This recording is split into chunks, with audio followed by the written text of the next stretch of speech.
Some houses look abandoned. Others look like they've been waiting. The old mansion on Briar's End Road was one of those houses. Corbin Wren had never noticed it before, and honestly, he wasn't even supposed to be on that road. He, his wife Marla, and their 10-year-old daughter Nora were driving home after spending the weekend at a lakeside cabin. A washed-out bridge forced everyone onto a narrow back road that cut through miles of forest. The drive had been quiet until Nora spoke from the back seat. "Dad, I think we're lost." Corbin glanced at the GPS. "We're fine. It says this road connects back to the highway." Marla looked out the window. "I haven't seen another car in 20 minutes. Corbin chuckled. "Relax. We'll laugh about this tomorrow." The moment he finished speaking, the SUV lurched. The engine coughed once, then twice. Every warning light flashed across the dashboard. What the heck? The steering wheel suddenly became stiff. Corbin managed to roll the SUV onto the gravel shoulder before it died completely. He turned the key again. Nothing. No crank, no click. Just silence. "You've got to be kidding me," he muttered. He stepped outside, lifted the hood, and stared at an engine that looked perfectly normal. Marla checked her phone. "No signal." "Same here," Corbin replied. Nora slowly climbed out of the SUV. She wasn't looking at the road. She was staring across the trees. "Dad, there's a house." About 100 yards away stood a massive Victorian home surrounded by tall iron fencing. The place was enormous, yet strangely well cared for. The roof wasn't collapsing. The windows weren't broken. Someone clearly lived there. "What are the odds?" Corbin said. Marla didn't answer. Something about the place made her uneasy. Maybe it was because there wasn't a single light visible anywhere, or maybe because the front gate was already open. As they walked toward the property, an elderly man stepped onto the porch carrying an old lantern. He raised one hand with a warm smile. "Evening." His voice was calm. "You folks look like you've had a rough day." Corbin smiled back. "Our car died. It happens more often than you'd think," the old man replied. "My name's Ellis Granger. I'm Corbin. This is my wife, Marla, and our daughter, Nora." Ellis nodded politely. "Well, come inside. You can use my landline. Storms around here have been messing with the phone lines, but sometimes they still work." The house smelled of cedar wood and fresh coffee. It didn't feel haunted. It felt lived in. Bookshelves covered almost every wall. Old clocks ticked softly throughout the house. A fire crackled inside a stone fireplace. Nora relaxed almost immediately. "Your house is huge." Ellis laughed. "It didn't feel so big when there were 6 people living here." Corbin looked up. "You've got family?" "I did." The smile faded from Ellis's face for the first time. "My wife passed away years ago. So did my sons. I'm the only one left." "I'm sorry," Marla quietly said. Ellis simply nodded. "Get used to being alone." Corbin picked up the old telephone sitting on a side table. No dial tone. Ellis sighed. "Figures. I can drive you into town first thing tomorrow morning. It's safer than walking these woods after dark." Corbin looked toward Marla. They didn't have many options. "Thank you." Ellis prepared 3 guest rooms upstairs while Marla helped Nora unpack a small overnight bag from the SUV. As Corbin carried their things inside, he finally noticed something hidden behind the house. A cemetery. It wasn't large. Maybe 40 or 50 graves. Each one was surrounded by a short iron fence. "What happened out there?" Corbin asked. Ellis followed his gaze. "My family cemetery. My relatives have been buried there for generations." Corbin nodded. "Guess that explains why you never moved." Ellis stared at the graves for several seconds before answering. "No, that's not why I stayed." His voice sounded different. Lower. Almost tired. "I stayed because leaving was never an option."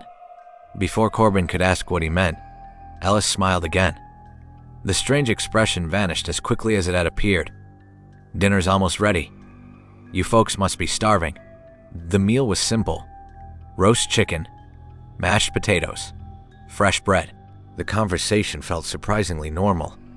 Ellis told funny stories about growing up in the countryside. Nora laughed harder than she had all day. For a while, Corbin began thinking maybe Marla had been imagining things. Maybe Ellis was exactly what he appeared to be, just a lonely old man living in a house that held too many memories. Then dinner ended. Ellis stood, collected the empty plates, and looked toward the tall grandfather clock in the corner. Its hands pointed to 8:47. He froze. The smile disappeared. Very quietly, almost under his breath, he whispered, "They're early." Corbin frowned. "Who's early?" Ellis didn't answer. Instead, he walked to the front windows and pulled every curtain shut, one by one. His hands were shaking. Then he locked the front door, the back door, every window latch in the house. Finally, he turned toward the Harlow family. His face had gone completely pale. "You need to listen to me," he said. "And whatever happens tonight, do not, under any circumstances, look toward the cemetery after midnight." Corbin let out a nervous laugh. "You're serious?" Ellis didn't smile. "I've lived in this house for 42 years. I've learned that some rules aren't meant to be questioned." Marla crossed her arms. "What exactly happens after midnight?"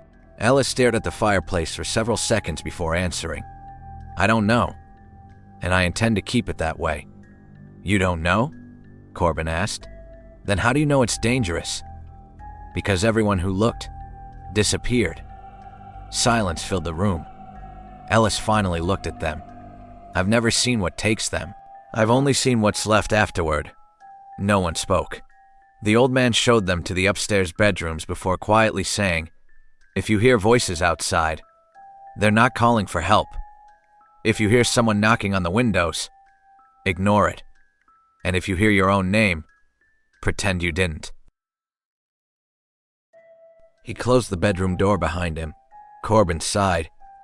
"Guess he's got one heck of an imagination." Marla wasn't smiling. "I don't think he's joking." They finally went to bed. Sleep came slowly. The house was almost completely silent. Then, a church bell echoed somewhere in the distance. 12 slow chimes. Nora suddenly sat upright. "Mom, did you hear that?" Before Marla could answer, something began moving outside. Not footsteps. More like hundreds of people walking through wet grass at the same time. Corbin quietly walked to the bedroom window. He remembered Ellis's warning. "Don't look." He almost stepped back. Then curiosity won. He pulled the curtain aside just an inch. His stomach dropped. The cemetery was full. Every grave had someone standing beside it. Dozens of figures. Perfectly still. Their faces couldn't be seen in the darkness. They weren't ghosts. As Corbin watched, every single figure slowly turned toward the house at exactly the same time. He immediately let the curtain fall. His heart was pounding. "What did you see?" Marla whispered. Corbin swallowed. "People. There are people out there." Just then, someone gently tried the bedroom door. The handle moved once, twice, then stopped. Ellis's voice came from the hallway. "Don't open it. They know you're awake." Corbin hurried to the door. "What are they?" Ellis answered without raising his voice. "They're not people anymore. They belong to the cemetery now." The footsteps outside continued for what felt like hours. Then, everything went quiet. Too quiet. A few seconds later, Nora frowned. "Dad, why is somebody standing outside my window?" Every muscle in Corbin's body locked. The curtains were still closed. No one had looked. Then came a soft little girl's voice. "Nora, we found your puppy." Nora looked confused.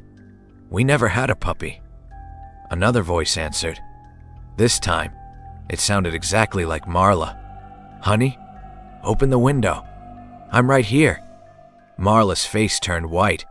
"I didn't say that." The voice laughed. Then another joined it. Soon dozens of voices surrounded the house, each one perfectly copying someone inside. Corbin heard his own voice calling his name. Ellis suddenly burst into the room carrying an old hunting rifle. He wasn't aiming it outside. He was aiming it at the window. "They're trying to make you look. A loud crack echoed across the glass, not from the rifle. From outside, long black cracks spread across the window pane as if invisible hands were pressing against it. Another window shattered downstairs, then another. Ellis whispered, "They've never broken in before." Fear spread across his face. They're changing. The front door exploded open, not from force, from pressure.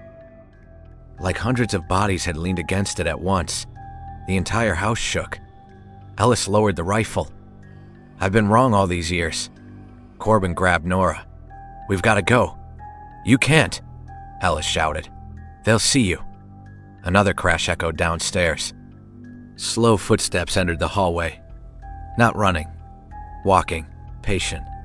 Corbin looked around the bedroom and spotted a narrow attic ladder. Up there. They climbed into the attic just as something reached the bedroom door. The footsteps stopped. No one knocked. No one spoke. Something simply stood outside, waiting. Minutes passed. No sound. No movement. Then Ellis quietly whispered, "They don't hunt by sight. They hunt by curiosity." Corbin frowned. "What does that mean?" Ellis looked toward the attic window. "My grandfather figured it out. They never take the people who obey. They only take the ones who need to know what they're looking at." Corbin suddenly remembered something. "The cemetery. You said everyone who looked disappeared." Ellis nodded. "They weren't dragged away. They walked there themselves, as if something in the darkness answered a question they never should have asked." The footsteps outside finally moved away. The house became silent again. Ellis slowly opened the attic hatch. They're gone. The four of them carefully walked downstairs. The front door hung open. Cold night air drifted inside. Everything looked normal. Too normal. Then Nora quietly pointed toward the dining table. 4 muddy footprints crossed the wooden floor. They led into the house, but none of them led back out. Ellis stared at them without blinking. His voice was barely a whisper.